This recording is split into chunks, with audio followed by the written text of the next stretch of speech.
bringing you the news and information you need from the people making a difference. This is Comcast Newsmakers. Over 70,000 individuals in the United States are living with sickle cell disease. Hello and thanks for joining us. I'm your host, Autumn Marisa, and you're watching Comcast Newsmakers. Our guest this hour is Dominique Friend, and she's a sickle cell disease activist and author. Thanks for being here today. Thank you, Autumn, for having me. Absolutely. First of all, tell us what sickle cell disease is. Sickle cell disease is a blood disorder. It's a chronic blood disorder, life-threatening blood disorder that affects, like you said, over 70,000 African Americans or 70,000 minorities in our country. Now, you yourself are living with sickle cell disease. Yes. Can you tell us about your experience with it? Oh my goodness, Autumn. I don't even know where to begin. My experience with sickle cell is, as you see, I have turned it into an autobiography because it's such a, oh my goodness, it's a life story of its own. And my experience with sickle cell is just a whole bunch of unpredictability, really.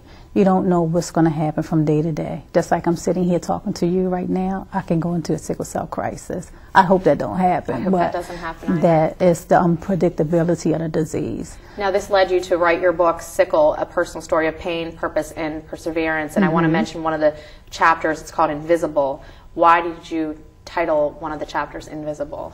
Invisible, I'm going to ask you a question, Autumn.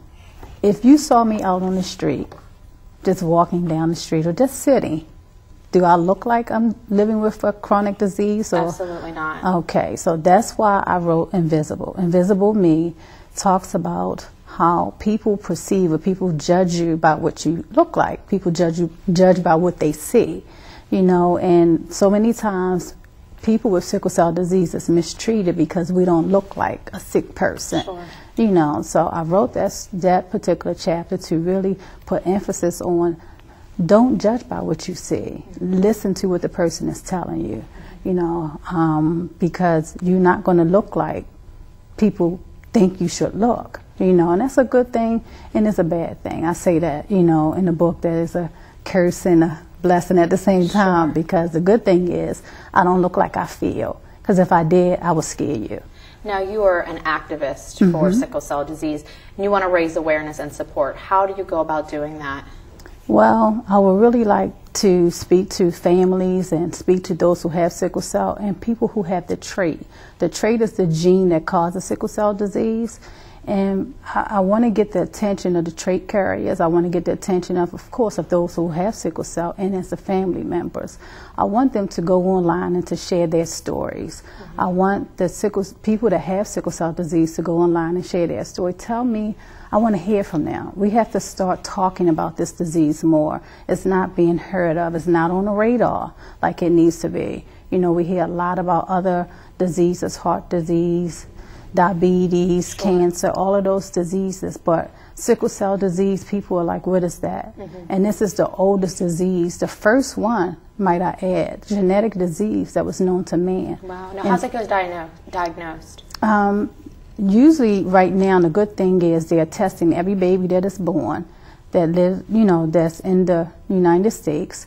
Is a part of the screening that they do for newborns to test to make sure they don't have sickle cell with all other little things that they test for. I'm sorry, not little things, all other things that they test for newborns.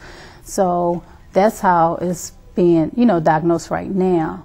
And what I want to do is to get people involved and get people talking and bringing awareness so people can want to find out, how do I get tested? Where do I go? You know, how can I make sure that I'm not a carrier, that I'm causing this disease to go on? Sure. So now we're almost out of time, but can you leave our viewers with one last thought, and those out there who are living with sickle cell, one last thought? One last thought, especially those who are living with sickle cell disease, that you're not alone. Go to the website, share your story. We need to hear from you, www.sickle.us. Great. Well, we really appreciate it. Thanks for being here today. Thank you. This hour's newsmaker has been Dominique Friend. She is a sickle cell disease activist and author. I'm Autumn Marisa. You've been watching Comcast Newsmakers, an exclusive presentation for Comcast.